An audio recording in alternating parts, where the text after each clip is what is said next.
এক গভীর জঙ্গলে একটি জাদুর তৈরি গাছ ছিল, আর সেই গাছে অনেকগুলো ডিম তৈরি হতো। একদিন জাদু গাছটি টুনি পাখি দেখে ফেলে, আর টুনি পাখি দেখার পর টুনি পাখি তো অনেক অবাক হয়ে যায়, আর নিজে নিজে বলতে লাগে, আরে আরে, এটা আমি কি দেখলাম? এটা তো জাদুর ডিম গাছ। আমি আমার বন্ধুকে ডেকে আনি, এই ডিমগুলো আমরা সবাই মিলে খাবো। টিয়া পাখি দেরি না করে তার বন্ধু টুনটুনি পাখির কাছে চলে আসে। এই টুনটুনি, টুনটুনি, বাড়িতে আছিস? তুই বাইরে আয়, বাইরে আয়, তোকে আমি একটা জাদুর জিনিস দেখাবো। আরে কি হয়েছে টিয়া, তুমি আমাকে ডাকছো কেন? আরে তুই কি জানিস, আমি একটা জাদুর তৈরি ডিম গাছ দেখেছি, আর ওখানে তোকে নিয়ে যাব।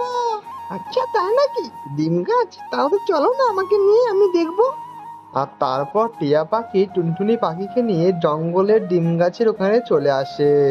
আরে টিয়া, এই গাছে তো অনেকগুলো ডিম আছে, এই ডিমগুলো কিন্তু